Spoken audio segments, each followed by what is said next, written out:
Good morning, ladies and gentlemen. My name is Mike Taylor, and as introduced previously by Steve, I'm part of a company, International Magazine Services, which is owned by magazine publishers, Time Inc., which is part of Time Warner, and Newsweek, which is part of the Washington Post Group. The company is a joint venture, and we were created 13 years ago and set up in order to purchase and manage combined activities across all the magazines concerned, as Steve sort of said, across Europe, Middle East, Africa, and latterly Asia and Latin America. Our activities are basically the printing and production of the magazines and the distribution, and the purpose for today's presentation, the delivery of the subscriber copies, which, yeah, as Steve indicated, we've got a mix of international and local mailings where we're dealing either directly or through a network agency into 30 countries. Today I'd like to provide an insight into a sector which I believe, I know is actually growing in importance to you guys. It was interesting yesterday in the technology seminar, the presentation from Pierre Patry from Solistic indicated that the mix of small letters to the flat large size has switched from 1990, where it was only 5%, to 35% in 2010, which is obviously providing a much more significant basis for opportunities within your business. I'd also like to take the perspective of the magazine publisher, and I'd like to differentiate between two different types of publishing, really. I think when you actually see magazines coming through our mailing houses or through the sortation offices, it's very difficult to see what the difference is, but I believe there are two different types of streams. These titles, which are the main ones that we deal with, Time, Newsweek, the biggest newsweekly magazines in the world on an international basis as well. These basically, the main crux of the difference is these are the product.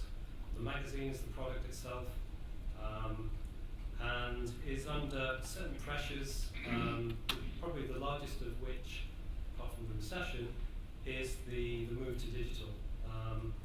And it's the move to digital not just from the consumer, but also the magazine's core sort of piece of revenue, which is the advertising community as well. So over the last number of years, these particular type of magazines and consumer magazines in general, we've seen numbers reducing. So possibly perceived as a reducing volume as a magazine, but as compared to a sector which I'm terming the brand publisher, brand retailer, which this is just a selection of magazines which have been developed by brands themselves. And these aren't the product clearly, these are marketing tools, Land Rover, Virgin Direct, Barclays, KLM. This is actually a growing sector. So within magazine publishing, we've got two different dynamics going on here. And I think it would be useful to understand the drivers which are actually impacting on these two different streams. So if I sort of jump back into the consumer magazine and really focus on the digital world and how that's impacting. Clearly the internet is a huge factor. It's been around now for a number of years. A lot of issues for publishers here, including free content. There's certainly alternative sources, particularly when we're looking at the news weeklies and the news titles. So lots of options for where subscribers or readers to basically substitute out of the existing product. E-readers, not much of an impact on magazines themselves, clearly quite big on books. Really it was the technology limitations of black and white which hasn't sort of helped. However, with the recent introduction of iPad and plenty of other tablet formats on the table, this is proving to be sort of an exciting area where publishers are really looking at, particularly with the colour LCD options. You're getting much closer to the sort of reproductive capabilities of a sort of full colour glossy magazine.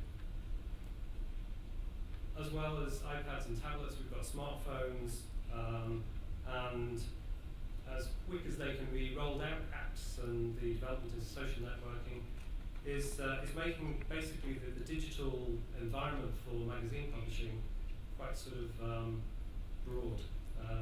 So there's a lot of brand development going on across multi-platforms. So to take Time magazine as the example, 10 years ago it was actually branded Time magazine, the Newsweekly magazine. Now the magazine bit's been dropped and it's Time, the news brand. So they're really looking to develop the brands away from the traditional sort of paper base. So how have magazines reacted to this plethora of digital opportunity? The interesting thing with the internet development over sort of a few years ago was, I think if you looked at a website of one of the magazines from even 5 years ago to one now, it was almost just a photocopy of what the magazine looked like. It was the printed version basically put onto the net with very little interactivity, and that's what was there. And that was kind of done because publishers were really trying to work out what the business model was. Were they going to charge for content? Were they going to give it free? Was it going to be partial? And at the same time, advertising was also looking, obviously, developing digital, and their requirements were much stronger. They were requiring, if not demanding, the digital platform to sit side by side with the printed version. So they were looking for multi-platform within the titles themselves, which really led the publishers to invest in digital resource, to develop the websites, design much more interactive sites, and themselves develop brands across multi-platforms, including mobile phones, things like that. The other interesting angle on this was that investment was funded in this digital investment era, partly or largely by savings on the printed platform. The printed platform was still the main generator of revenue, but it was squeezed to produce profits and efficiencies, which were then sort of funding the investments. And sort of partly as a result, sort of circulation reductions for the printed titles were then ensued. So where are we in the current situation within digital? Particularly after a few years of this digital development. Well, I think the reality is although there's been a lot of investment, there's a lot of activity, the revenue that's coming through digital is actually limited. This is my take on looking at presentations, not in the titles, but really across the industry and really just trying to understand. And I've not seen anyone or anything, even though it's not very transparent, that is claiming more than 20% of their total turnover is now digital. And that's almost down at the newspaper end as well, which has had a much more aggressive switch to digital. So 10 to 20%, so we're still looking at between 80 and 90% of revenue is still coming off the printed format. There's no doubt though that the digital revenue will increase in future, particularly with the iPad development and tablets. Publishers are really sort of pushing into that. I think the big question, or a big question, is when will the critical mass of digital revenue switch into the maximum? So when will it become more than 50%? And again, just talking around the industry and things, the most aggressive opinion I've actually come across is maybe within 3 years, 2 to 3 years, but that really is almost out on a limb. It then varies anything up to several and beyond. No one really knows, it's a finger in the air, and particularly that so much is being put onto the iPad when actually it's not really a proven sort of technology in the terms of the mass sort of take-up of it. We're still waiting to see how that goes. So the important thing is, I think, is paper still is a compelling medium for publishers, and that it has got a long profitable tail still left in it, but with a big qualification, which that it has to remain competitive in both the price and a service way. And interestingly as well on the service side, what's happening with subscriptions is that whilst they're more difficult and more costly to actually attract new subscribers, it's going to be more and more important to retain existing subscribers. So the retention activities are going to be increasingly important, which are where the service sort of the additional value and service really makes a difference. If we then just switch to the brand retail publisher, which is quite interesting because obviously these brands are already present across a multitude of platforms. They're already into digital. The really interesting thing, the ironic thing, is actually magazines are viewed as the development within the sector. With sort of brand loyalty programs and an increase in those sort of numbers, the magazine is viewed as it's a good vehicle for customer service, and possibly even to expand into new revenue streams with using your loyalty program list against advertisers and things like that. So it's an interesting development, and as a result, there is a growth within that sector. However, I would sort of throw some caution into that because the magazines within this sector are just a part of the marketing mix. And even though it is a growing sector with both titles and copy numbers, it is susceptible to marketing budgets, constraints, marketing strategy. So again, sort of linking into the previous type of publisher, it's going to sort of remain a growing sector and an area of opportunity as long as it remains competitive and service driven.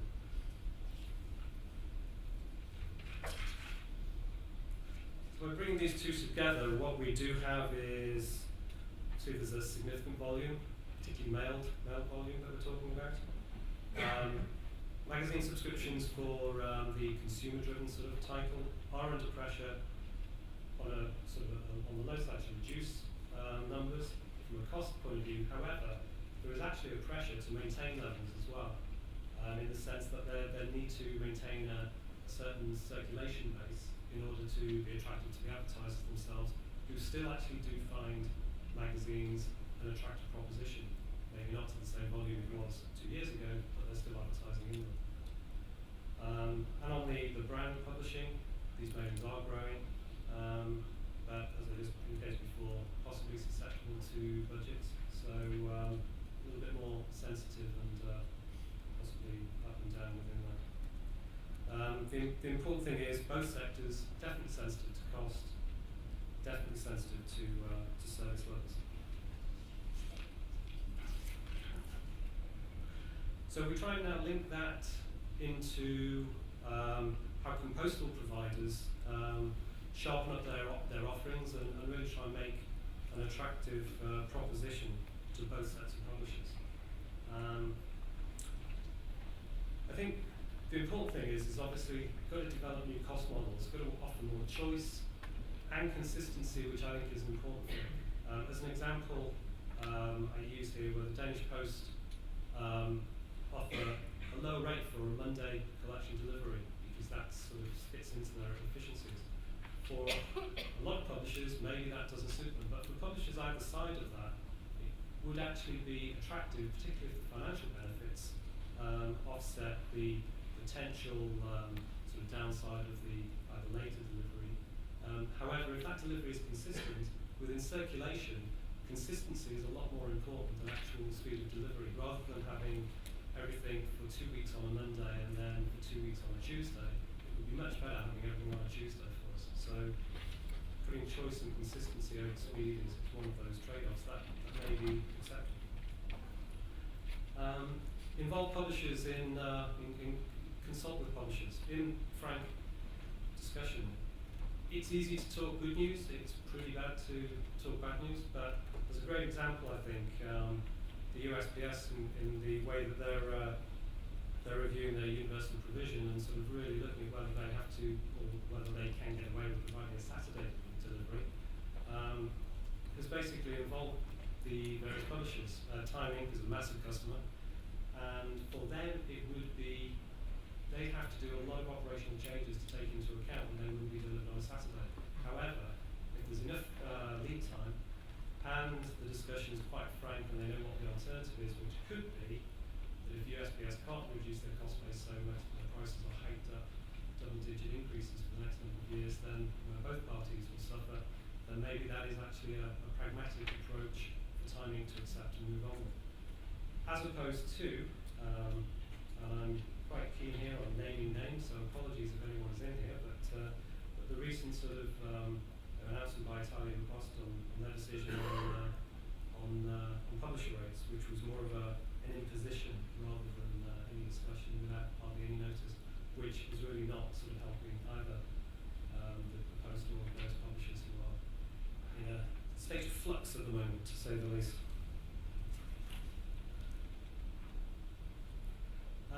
The other thing on cost as well is obviously to achieve flexible cost structures, maybe there is actually a need for, or there's a restriction, a limitation through the various regulations.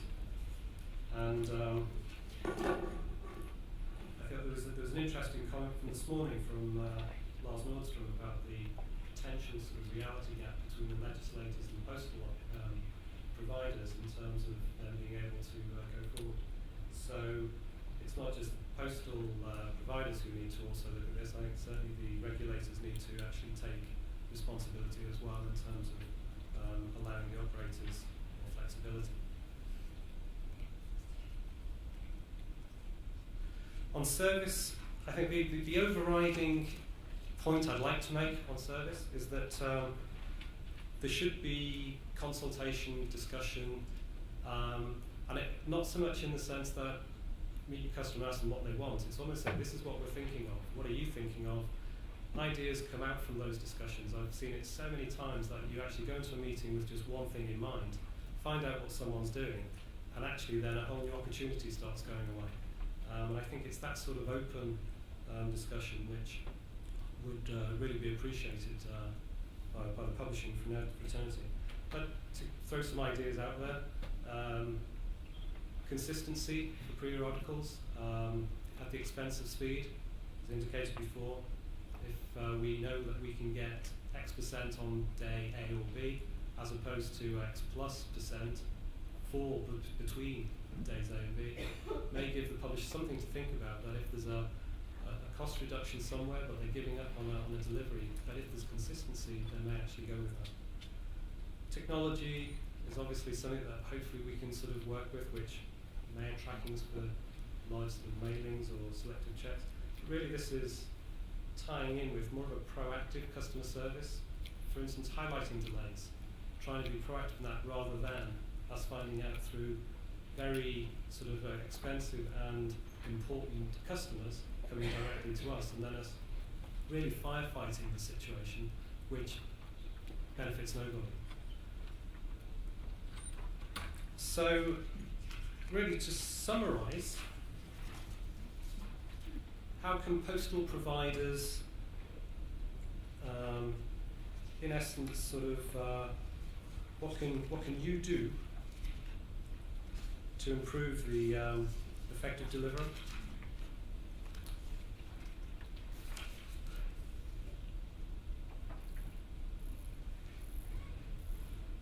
I think it's important that you need to recognise the competing platforms, and these aren't your platforms. This is the competing platform for your customer. Try and understand the challenges that they're facing, and understand the pressures that they're under to try and sort of work with them to come up with opportunities. Publishers still require a competitive print platform.